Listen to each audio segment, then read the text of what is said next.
E aí, gente, tudo bem com vocês? É uma felicidade muito grande aqui no canal Eu Aprendo, porque nós batemos a marca de mais de 1.000 visualizações. Isso mesmo, em 9 meses de canal batemos essa marca. Na verdade, eu já não estava mais upando vídeos para esse canal, mas então depois dessas 1.000 visualizações eu fiquei feliz e vou continuar upando vídeo. Eu estou com outro canal, eu vou deixar o link aqui embaixo, Ítalo Moraes, que é o meu canal pessoal, que lá eu falo sobre psicologia, filosofia, existência, teologia. Então, se você quiser, se inscreve no meu canal lá, Ítalo Moraes. Beleza? No vídeo de hoje nós vamos falar sobre amiscóplica. O que é a amiscóplica? Bom, a amiscóplica é o mnemônico que quer dizer as funções do ego, que discrimina as funções do ego. Mas o que é ego, Ítalo? Bom, o ego é uma das instâncias do psiquismo humano, que temos o id, temos o superego e temos o ego. O ego é aquele que vai entrar em contato com a realidade. Então, o ego ele vai entrar em contato com a realidade. E ele vai ter as funções dele, que são A, de atenção, M, de memória, S, de senso-percepção, C, de consciência, deixa eu pegar aqui porque eu não sei todas, C, de consciência, O, de orientação, P, de pensamento, aí temos L de linguagem, I de inteligência, C de conduta e A de afeto. Neste vídeo você vai ver as funções do ego e as alterações do ego, beleza? Então esse vídeo é para você que está pagando psicopatologia ou que quer saber mais sobre a amiscóplica e quer utilizá-la na sua vivência psicológica, beleza? Então vamos lá. Atenção. O que é atenção? Atenção é a reação seletiva do ego, aonde ele examina o mundo externo e o mundo interno, beleza? Então, atenção é quando a gente dirige a nossa reação seletiva para um objeto, quer seja ele interno ou externo, beleza? Então, vamos lá. Na atenção, nós teremos 5 alterações do ego, beleza? Quais são essas 5 alterações, Vitor? Em primeiro lugar, a gente precisa saber o que é prosexia. Prosexia é o ato de prestar atenção. A etimologia da palavra diz que é o ato de prestar atenção. Então, toda vez que você ver um prefixo interligado à palavra prosexia, está dizendo respeito à atenção. Mas o que está dizendo, a gente só vai saber pelo prefixo. Então, nós temos a disprosexia. Dis é um prefixo que indica dificuldade. Então, a dificuldade na atenção. A disprosexia é uma lentidão e debilidade da atenção. Beleza? Então, temos a aprosexia. A, prefixo de negação. Negando a atenção. A prosexia, então, é a falta de atenção. Então, depende de fatores tóxicos, afetivos, traumáticos. Então, indica uma perturbação do ego passageira ou permanente. A diferença do dis para o a é que em dis é uma lentidão, é uma dificuldade. E no a, prosexia vai ser uma falta. Certo? E temos a hiperprosexia e a hipoprosexia. Hiper quer dizer a capacidade de atender simultaneamente às mais variadas impressões sem que se fixe a atenção sobre um objeto determinado. Então o indivíduo ele fica muito atento a várias coisas ao mesmo tempo e sem se atender para uma especificamente. Então o indivíduo ele vai estar atento para vários objetos. E temos a hipoprosexia, que é uma diminuição global da atenção, que pode ser pela fadiga, estados tóxicos e lesões orgânicas. Então na hipo vai ser menos, é um prefixo que indica menos, ele vai ter menos atenção. E paraprosexia. Paraprosexia é quando a atenção acha-se dirigida para um só objeto, graças a um esforço especial da vontade, que é a distração dos sábios. Então, para indica que é para um objeto. Então, quando você vê paraprosexia, é a atenção voltada para um único objeto. Beleza? Então, vamos lá para a memória. Memória, teremos 10 alterações da memória. Quais são elas, então? Temos a quantitativa e a qualitativa. Na memória, primeiramente, o que é a memória? É a capacidade de fixar, conservar, evocar e reconhecer um estímulo. Então, isso é a memória. Beleza? Temos alterações quantitativas e qualitativas. Quais são as quantitativas, Ítalo? Bom, nas quantitativas nós teremos a disminésia. Então, dis, lembre-se, dificuldade. Minésia, memória. Minésia é o radical que expressa a ideia de memória. e o dis é a dificuldade. Então, dismnésia é uma dificuldade na memória. Nelas, as representações estão diminuídas, beleza? Então, temos também a amnésia, que ela é dividida em 3 outras alterações. A amnésia é dividida em 3 outras alterações, que vamos ver aqui também. Amnésia, prefixo de negação, sem memória. Beleza. A perda completa pode ser conduzida por fatores orgânicos, como psicogênicos, e ela é classificada em 3 outras alterações. Temos 3 variedades de amnésia, que são a anterógrada, a retrógrada e a retroanterógrada. Como é que eu sei qual é qual, Ítalo? Bom, a anterógrada é após um acidente. Então o indivíduo teve um acidente e após esse acidente ele não consegue memorizar mais coisas que venham para a sua mente. E a retrógrada você tem que se lembrar de retroceder. O indivíduo não consegue retroceder o seu pensamento para as memórias que estão antes do acidente.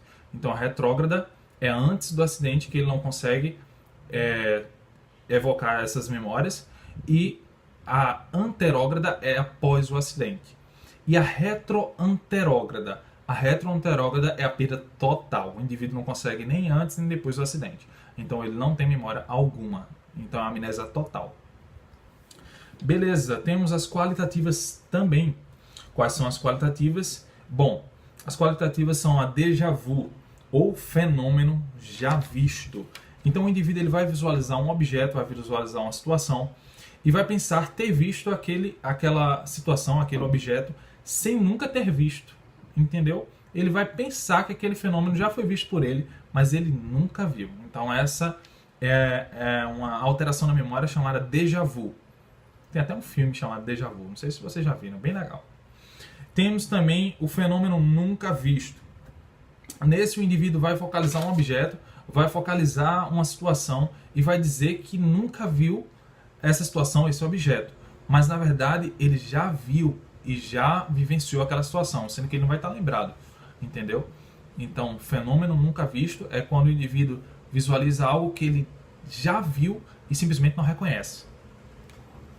E temos também a ilusão de memória e também a alucinação de memória. A ilusão e a alucinação, o que é isso, Ítalo? Bom, na ilusão é a evocação deformada ou a evocação de detalhes imaginários sobre a influência de exigências afetivas, geralmente para corroborar uma interpretação delirante, frequente na paranoia. E a alucinação é uma evocação de algo que nunca se fixou ou conservou.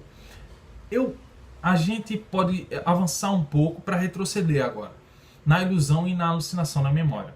Ilusão e alucinação é um termo que a gente vai visualizar na senso-percepção. E na senso-percepção teremos que a ilusão acontecerá quando existe um objeto e esse objeto é deformado. E na alucinação não existe objeto, o indivíduo vai ver algo que não existe. Então, na ilusão da memória é mais ou menos isso. Então, na ilusão da memória, existe a memória, sendo que ele vai deformar essa memória. E na alucinação da memória, não existe aquela memória. Ele vai ter uma memória simplesmente deformada. Beleza? Mais ou menos por aí. Vamos agora para as alterações e a senso-percepção. As alterações da senso-percepção e a senso-percepção. Vamos lá? Sentir e perceber a senso-percepção. A sensação é o trajeto da recepção sensorial do estímulo até sua chegada à célula cortical. Percepção é a transformação que este estímulo sofre ao converter-se em fenômeno psíquico. É o fenômeno psíquico pelo qual a sensação faz-se consciente. Então, é o ato que o indivíduo ele sente o mundo e ele percebe esse mundo, ele sabe pelos sentidos dele. Então, essa é a senso-percepção. É uma função do ego. E quais são as alterações, Ítalo, da senso-percepção? São 8 alterações. Eu dividi em 8 alterações, mas são mais que 8 alterações. Mas vamos lá. São as quantitativas, são divididas em quantitativas e qualitativas, que são as quantitativas por aumento de número ou intensidade. Então todos os sons vão estar mais altos, todas as cores elas parecerão mais vivas. Então tudo por aumento. Acontece nos delírios tóxicos, nas crises convulsivas e psicóticas. Então tudo por aumento. Tá? O som está muito alto, as cores estão mais vivas. Então, essa vai ser uma alteração na senso-percepção. Ou pode ser por diminuição. Tudo parece escuro ou cinzento, sem gosto. Ocorre em estados depressivos ou melancólicos. Então, isso está muito sem gosto e tal. Isso está muito acinzentado, estou sem cores, meu mundo está sem cores e tudo mais. Então, vai acontecer na senso-percepção, na alteração por diminuição. Beleza? Temos agora as qualitativas, que são a ilusão, a alucinação e a pseudo-alucinação. Temos outras duas que daqui a pouco eu vou falar. Bom, vamos lá na ilusão. A ilusão, eu já dei um spoiler da ilusão, que é a percepção deformada do objeto. Ele existe, é real o objeto. O indivíduo percebe, porém interpreta erroneamente. Então, existe um objeto, sendo que o indivíduo interpreta ele erroneamente. Então, essa é a alteração da ilusão. O objeto existe, ok? É real. Ele vê, sei lá, ele vê um elefante, mas está vendo um unicórnio, por exemplo. Um exemplo aqui. Mas na alucinação vai ser diferente. Lá na alucinação é a percepção sem objeto. É a projeção para o exterior de uma imagem representativa, implicando numa distorção do juízo de realidade. Então, como é que vai acontecer a alucinação? O indivíduo vê um unicórnio. Do nada ele simplesmente está vendo um unicórnio e diz: eu estou vendo um unicórnio, o unicórnio existe. Então essa é uma alucinação, ele está alucinando, porque não existe, o objeto não é real, mas ele está vendo um unicórnio. Uma ilusão com unicórnio seria como? Ele está vendo um cavalo, ele vê um cavalo, mas diz que está vendo um unicórnio. Aí seria uma ilusão. A diferença é que um objeto existe e na outra o objeto não existe. A alucinação, a gente tem alucinação de alguns tipos, que são as auditivas, as visuais, as sinestésicas e as sinestésicas. Então, quando o indivíduo está vendo algo, ele está alucinando, está vendo duendes, por exemplo, então ele vai ter uma alucinação que é visual. Então, quando ele está ouvindo vozes, ele vai ter uma alucinação que é auditiva. Agora, quando ele está achando que a sua mente, seu cérebro está sendo comido, então ele está alucinando aí sinestesicamente. Então ele está tendo uma alucinação sinestésica, é relacionado à percepção dos órgãos dele, do interior dele. Então quando ele está vendo, quando ele está sentindo o seu estômago, sei lá, embrulhar e tal, algo similar a isso, então ele está alucinando e é algo relacionado ao seu corpo, a percepção do seu corpo dentro do seu corpo.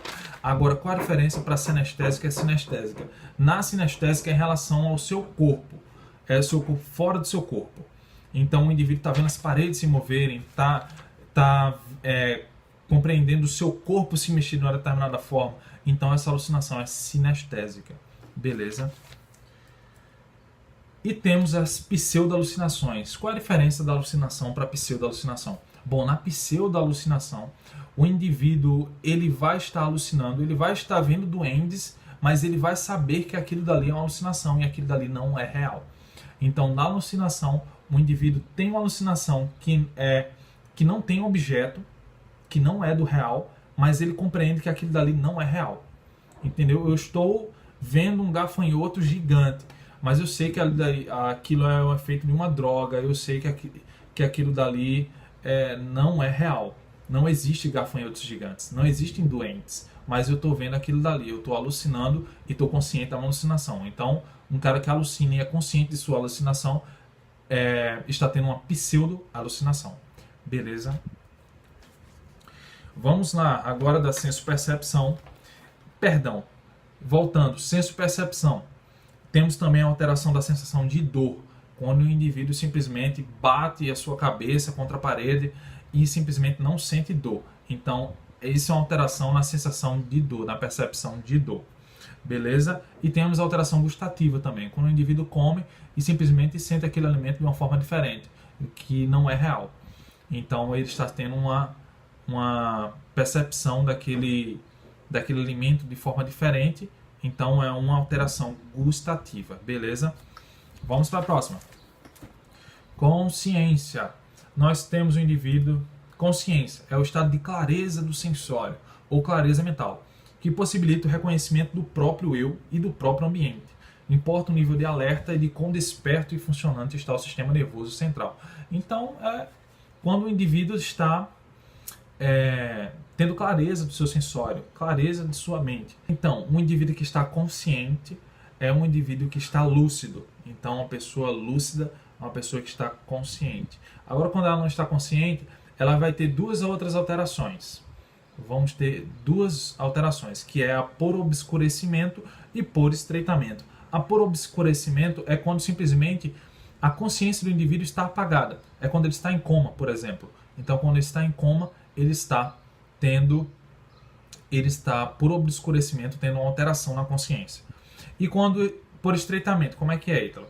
Bom, é nas fases oníricas, é em relação ao sono, por exemplo, quando ele está sonhando, é quando ele está por estreitamento.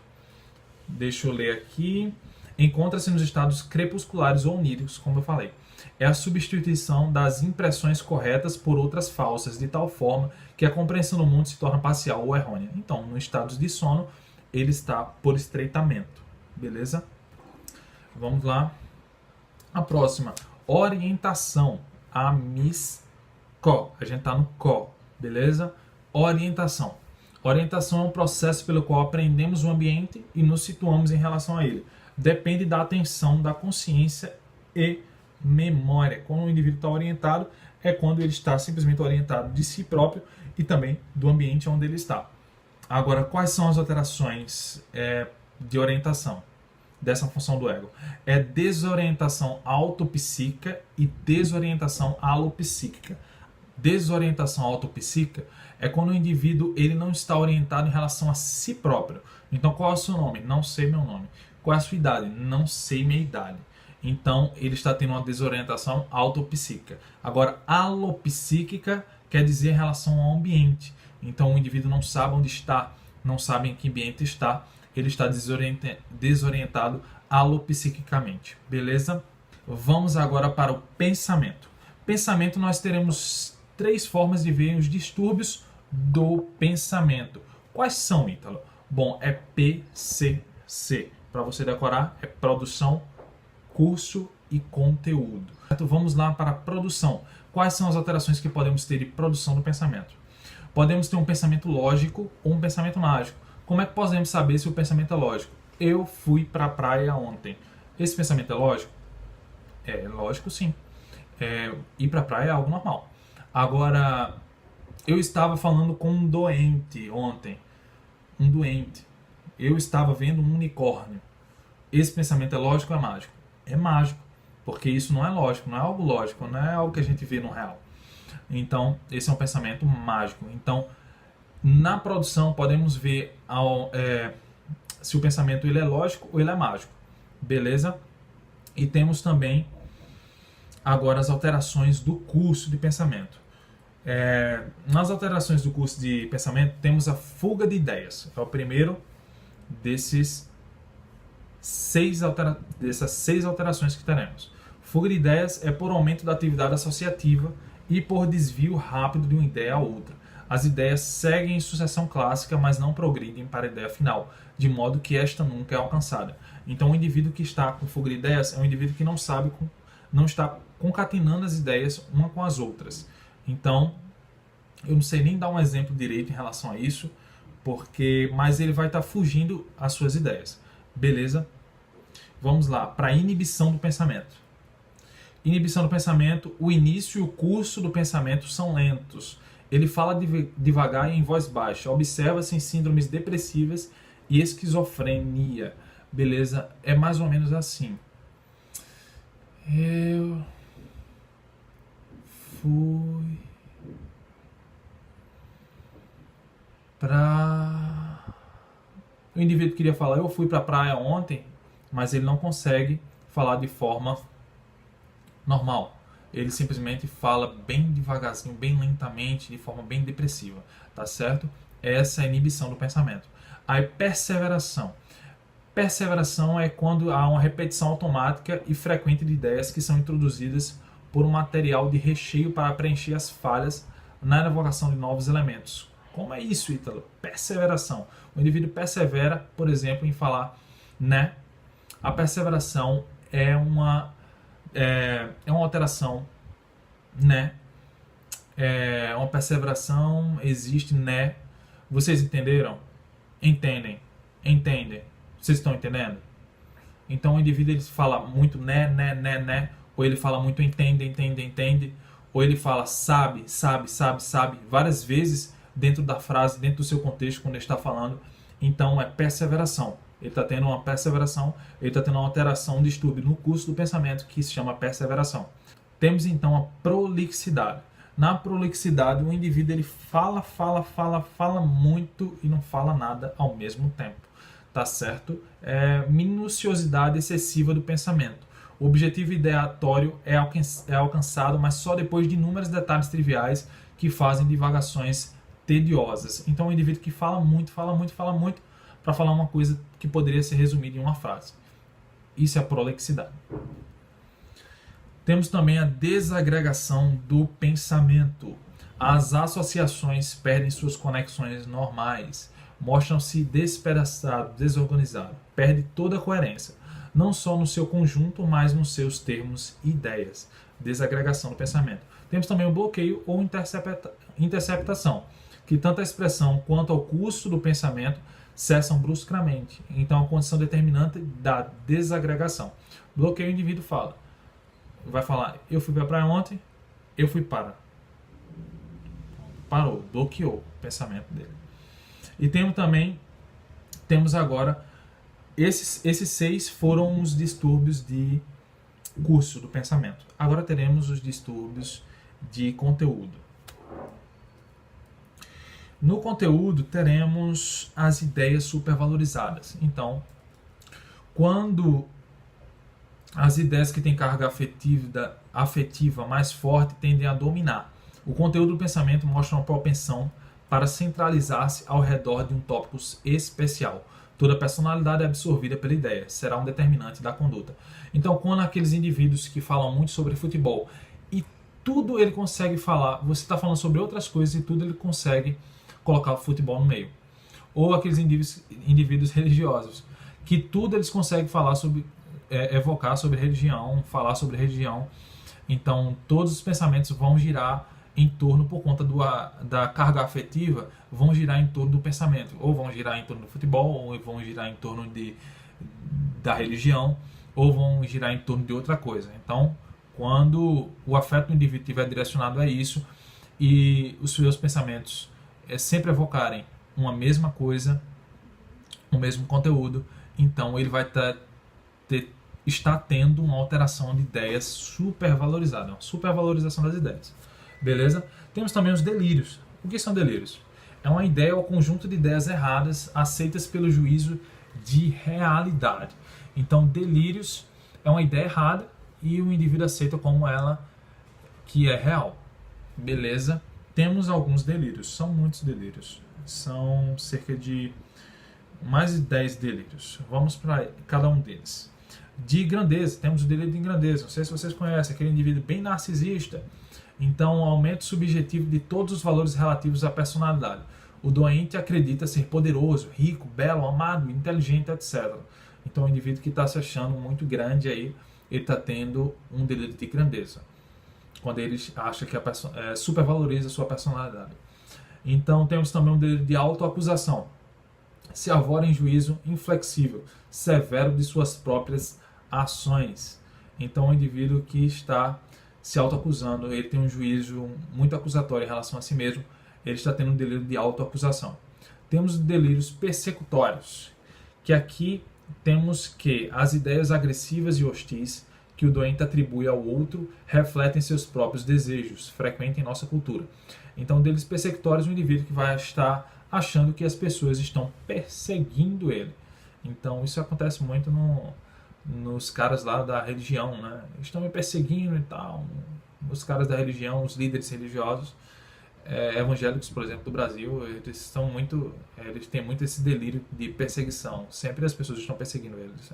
Temos também o delírio de influência. O indivíduo sente a modificação do ego e atribui a forças naturais ou sobrenaturais. Então, quando o ego dele, quando as ações dele, por exemplo, a conduta dele é alterada pelos doentes, quando ele diz que os doentes estão fazendo com que eu faça determinada coisa, então é um delírio de influência. Então, quando ele coloca para forças sobrenaturais, ou Deus está achando que eu tenho que fazer determinada coisa, é um delírio de influência.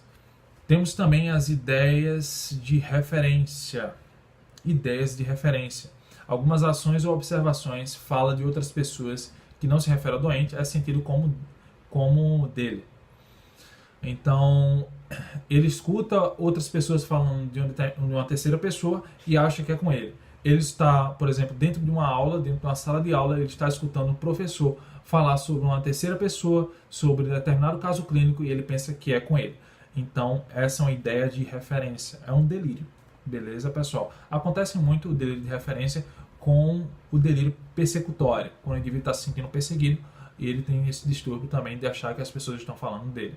Então, o delírio de referência sempre vai acontecer lá junto com o delírio, quase sempre vai acontecer junto com o delírio persecutório. Temos o delírio hipocondríaco. Então, caracteriza-se pela presença de crenças e preocupações injustificadas e irredutíveis em relação ao estado de saúde corporal. Então, hipocondríaco é aquele que acha que sempre está com a doença, escuta uma descrição de uma doença e acha que está com a doença sempre. Temos o delírio nihilista ou de negação, relacionado às desgraças, misérias, sofrimentos e fracassos. O indivíduo pode acreditar que está morto, que o mundo não existe, ou está prestes a acabar, que não tem coração, cérebro, etc. Esse é um delírio de nihilista ou de negação. Temos o delírio melancólico, aquele cara que está para baixo, as cores estão escuras, a vida simplesmente não tem sentido, é um delírio melancólico. Temos o delírio místico, que simplesmente diz respeito a temas religiosos, espíritos, etc. Neste tipo de delírio, o paciente pode acreditar ser Deus e com tal capacidade para tudo, chegando a se achar capaz de tirar e dar a vida. Então, um indivíduo que se acha ser Deus e tudo mais. Né? Henrique Cristo, será? Temos também o delírio reformador. O doente crê-se um reformador da humanidade. Então, as suas ideias são normalmente impossíveis de concretizar, mas ele acredita realmente que pode mudar o mundo. Temos o delírio também de invenção. Realiza inventos com a escassa finalidade prática ou apropria-se como inventor dos feitos. Temos o delírio de ciúmes. É a convicção inabalável de traição por parte da pessoa amada, embora não haja qualquer base real no passado e no presente. Temos também o delírio de descendência. O indivíduo simplesmente não cresce que é filho ou filha de seu pai e de sua mãe, realmente, mas que é filho de uma celebridade ou de outra pessoa. Sou filho de Freud, eu sou filho de Freud, alguma coisa do gênero. Temos também, agora não na parte dos delírios, mas é ainda nos distúrbios de conteúdo do pensamento, nós temos as obsessões. São pensamentos que rompem na consciência contra o desejo consciente do doente, que não compreende seu significado e se esforça em rechaçá-los sem conseguir. São 3 as características principais do pensamento obsessivo. Eles não são desejados, não são compreendidos e não podem ser rechaçados apesar de que o indivíduo não compreenda sua razão de ser. Os pensamentos obsessivos estão estritamente relacionados com atos compulsivos. Então, eu tenho um pensamento obsessivo de lavar as mãos. Isso pode ser uma das obsessões. Temos também as fobias. É o temor ou aversão exagerada ante situações, objetos, animais ou lugares. É uma defesa que se faz mediante a projeção do conflito sobre um objeto determinado pela história individual. Por exemplo, fobia de aranhas, fobia de cobra, fobia de algum bicho ou de algum objeto. Então temos as fobias. E temos por último no pensamento a incoerência do pensamento, também citada como transtorno do curso do pensamento, por causa de distúrbios do curso como fuga de ideias, desagregação, o conteúdo do pensamento pode tornar-se incoerente. E agora iremos para a linguagem. Vamos para a linguagem e as alterações da linguagem. A linguagem é o conjunto de sinais convencionais que utiliza o homem para expressar seus pensamentos e sentimentos. Nós temos que as alterações da linguagem podem ser oral, escrita e mímica. Alterações da linguagem oral. Perturbações da linguagem oral por perturbações afetivas, sem que haja comprometimento dos elementos encarregados da articulação da linguagem. Dislogias. Temos várias alterações da linguagem em linguagem oral. São cerca de 6, 7, 8, 9. São 9 alterações da linguagem que temos. Temos a verborreia, que é a diarreia do verbo. Então, quando a pessoa fala demasiadamente rápido, então ela está tendo verborréia. Temos as jargonofasias. Então, é quando o indivíduo fala uma palavra só repetida várias vezes, é a jargonofasias. Temos a bradilalia, que é a lentidão associativa, diminuição na velocidade de expressão. Temos também o mutismo, é quando o indivíduo simplesmente inibe a sua fala, é o mutismo. Temos a paralogia, que é o emprego de respostas verbais sistematicamente inadequadas a perguntas, mas ligada a ela por uma certa relação do sentido, para respostas ou respostas ao lado. Então, são as paralogias. Neologismo é a criação de palavras por condensação de outras, deformações de vocábulos. Então, o indivíduo junta uma palavra, sei lá, tilibra, é porque eu vi um caderno aqui. Caderno com caneta, caderneta. Não, existe mesmo, caderneta existe. Não, caderno é neologismo, é quando você junta uma palavra, caderno, com lapiseira, cadepiseira, por exemplo, neologismos. Temos a ecolalia. A ecolalia é a repetição como se fosse um eco da última palavra, ou frase do interlocutor. Então o indivíduo repete a última palavra. Palavra, palavra, palavra, palavra, palavra. Ecolalia. Temos a estereotipia verbal. Lembra da perseveração no pensamento? Quando o indivíduo fala né, sabe, dentro de uma frase, fala várias vezes, então é repetição automática de certas palavras. É estereotipia verbal. Quando ele fala muito, sabe. Eu não tenho estereotipia verbal, então às vezes não sei imitar, não sei fazer. Mas o indivíduo ele fala muito determinada palavra. Tem uma palavra que eu falo muito, que é então. Então, é estereotipia verbal, isso aí. Então, olha aí de novo. Então, estereotipia verbal é isso. Então, quando o indivíduo usa muito né ou sabe, é uma estereotipia verbal. Diga aí, eu pensando que não tinha nenhuma alteração. Tem alterações. Tem alterações do ego. Então, temos agora, depois da estereotipia verbal, temos a coprolalia. Coprolalia, quando o indivíduo fala muito palavrão. Então, é coprolalia. Você que fala aí palavrão, você está com alteração das funções do ego, uma alteração da linguagem, que é a coprolalia. Então se cuide, jovem.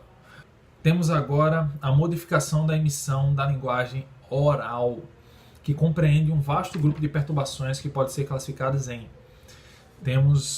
que são classificadas em 1, 2, 3, 4, 5, 6 alterações, e dentro dessas tem uma que tem umas 3 a mais.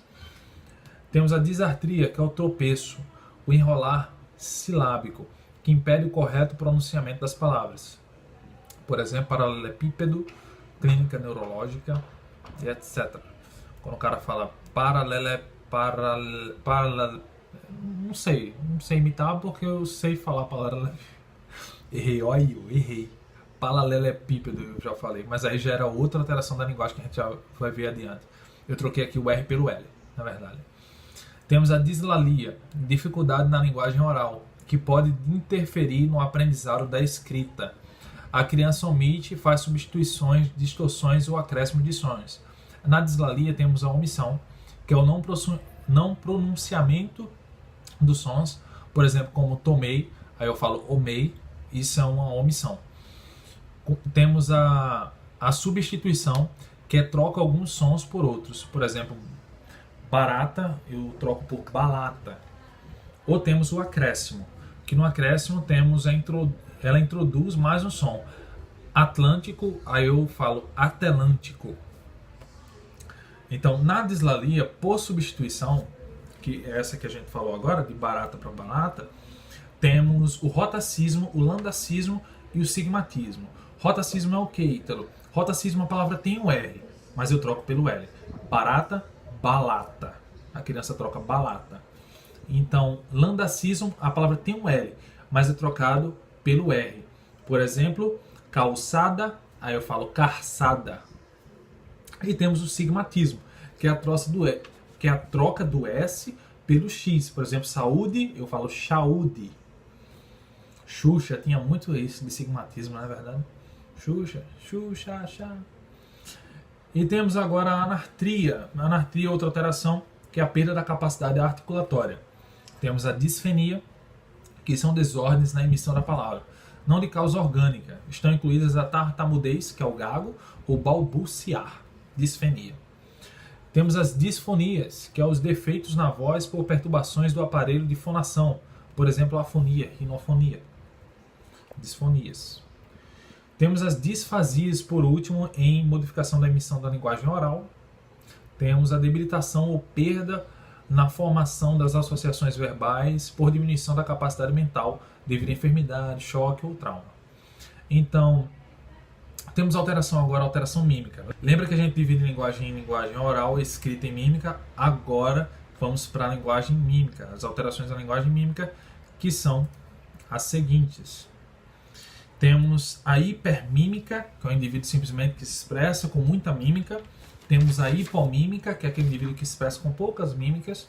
Eu me expresso, às vezes eu me expresso um pouco, mas não tanto com mímica. Temos a amímica, que é sem mímica. Isso está mais para mim, eu me expresso com pouca mímica. E temos também a paramímica, que é quando o indivíduo fala isso mesmo. Sim. Não. Simplesmente ele faz uma mímica que é contrária àquilo que ele está sendo falado. Tá certo? Agora vamos para a inteligência. A inteligência tem sido definida como a capacidade de aproveitar as experiências anteriores para adaptação em face de novos problemas e situações.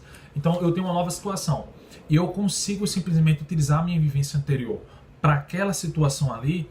Eu simplesmente estou utilizando a inteligência. Eu estou utilizando a função do ego, inteligência. Eu estou utilizando a inteligência. Então vamos lá. A inteligência nós temos duas alterações, que uma delas é dividida em três, que é a oligofrenia e a demência. Na oligofrenia nós temos que o indivíduo pode ser idiota, e a gente se lembra das palavras que a gente fala com outras pessoas quando quer esculhambar, né? Idiota, imbecil e débil mental. Mas isso são nomenclaturas para psicopatologias. Então, isso não é de forma pejorativa para o indivíduo, mas simplesmente ele está sendo rotulado, ele está sendo classificado como uma debilidade na sua inteligência.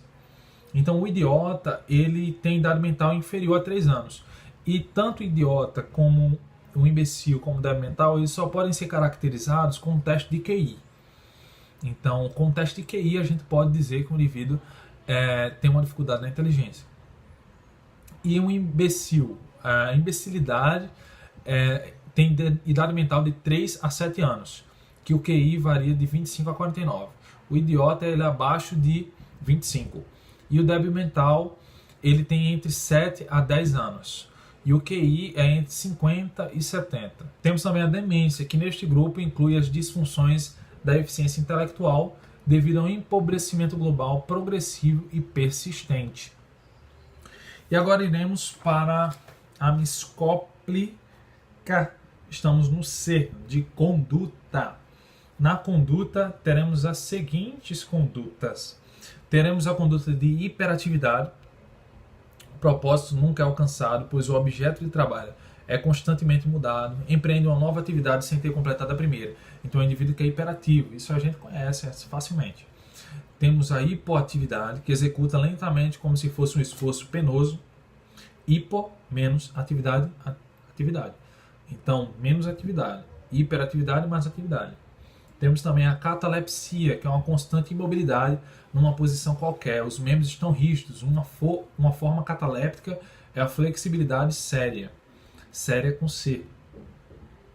Quando as articulações oferecem uma resistência semelhante à da cera, o indivíduo pode permanecer numa posição incômoda por um tempo muito longo.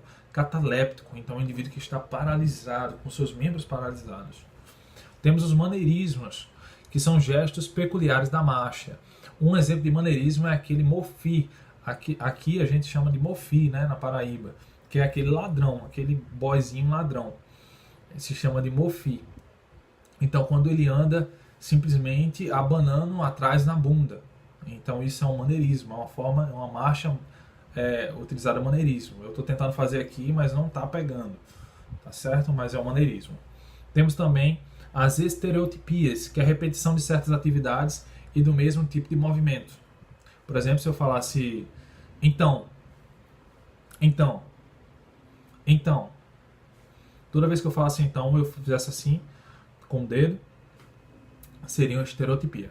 Temos as compulsões, que é um impulso irresistível para executar certo ato. O ato pode ser simples, como tocar 2 vezes em cada coisa, ou complexo, um ritual. As compulsões têm todas as características que vimos nas obsessões, e devem ser considerados como resultado daquelas. Essas são as compulsões. Temos também o negativismo. O negativismo é simplesmente aquele que não consegue atender a ordens. Então, ele tem uma resistência em executar aquilo que lhe é pedido. Então, a pessoa que tem negativismo, ela tem geralmente uma dificuldade na figura de autoridade. Ela está lá com a dificuldade na autoridade dos pais, né? Muito provavelmente do pai, né? Especificamente. Temos também a obediência automática. É o automatismo às ordens que são compulsivas e automaticamente obedecidas, quando o indivíduo simplesmente recebe ordens e automaticamente as obedece, simplesmente processar aquela ideia, né? Aquela ordem. Temos a ecopraxia, que é a imitação dos gestos observados em outra pessoa. Ecopraxia. Praxis está relacionada à prática, né? E eco, a repetição. Temos a ambivalência ou ambitendência. Ambivalência é na esfera da afetividade e a ambitendência na esfera da ação. Da personalidade, pode caracterizar-se por impulsos antagônicos que se fazem conscientes simultaneamente. Desejar 2 coisas incompatíveis, amar e odiar ao mesmo tempo, beijar e bater. Então a pessoa está tendo essa ambivalência aí de conduta, está tendo essa alteração de conduta. Ela quer simplesmente, ela beija e bate ao mesmo tempo. E temos agora as alterações, por último, mas não menos importante, que vai ser muito importante, as alterações do afeto. Temos o afeto que os componentes afetivos são eminentemente dinâmicos e participam de toda a vida mental, determinando nossa atitude de aceitação ou rejeição em face de uma experiência. Temos o afeto prazeroso, que é uma disposição otimista, o indivíduo está otimista lá, simplesmente o indivíduo sente-se invadido por um sentimento agradável de bem-estar. Ele está tendo um afeto prazeroso. Temos o júbilo, que é o ar de prazer e de confiança. Ele pode haver motivos de tristeza, mas ele se desfaz no júbilo. Temos a depressão, que é muito comum, né? Todo mundo sabe. Sentimento de incapacidade, desânimo, perde o interesse por todas as atividades habituais. Quando o indivíduo se isola, por exemplo, é outra coisa, que eu esqueci de falar em conduta, que o último é isolacionismo. O indivíduo se isola em seu quarto, ele está isolado das atividades em grupo, isolado do convívio social. É isolacionismo, uma alteração na conduta, que se chama isolacionismo. Então acontece muito, geralmente, com a depressão. Então a depressão é esse sentimento de incapacidade, desânimo. Ele perde o interesse em todas as atividades. Temos também a tensão, que é uma manifestação da angústia, e temos a propriamente dita, a angústia, que é um estado exaltado de tensão. Se expressa também no plano orgânico. Então, geralmente, a angústia ela vai se expressar nesse plano orgânico de taquicardia, palpitações. Temos o pânico, que é uma angústia prolongada, caracterizada por temor. E temos o afeto inadequado. Simplesmente é um embotamento emocional em forma de indiferença ou apatia. Ausência de resposta emocional. Então, o indivíduo não vai expressar uma resposta emocional. É um afeto inadequado. Ele não expressa simplesmente se gosta, se não gosta de determinada coisa. E ele simplesmente, você chama ele e ele não atende. Então ele está tendo um afeto inadequado. Ele está com alteração de afeto inadequado. É isso aí, pessoal. Eu espero que vocês gostem. Foi muito comprido o vídeo. Eu tentei resumir ao máximo. Mas isso vai ser muito bom para vocês que pagam psicopatologia. Eu estudar uma escópica, e para você também que trabalha já na prática da clínica, isso vai ser muito interessante para você visualizar no seu paciente, no seu cliente, essas disfunções do ego e essas funções do ego, para que você visualize se ele está num quadro clínico adequado ou não, e para você tratá-lo da melhor maneira possível. Eu espero que vocês gostem. Eu pretendo fazer mais vídeos daqui para frente. E é isso aí. Curta, por favor. Compartilhe, comente e um forte abraço. Tchauzinho, até a próxima.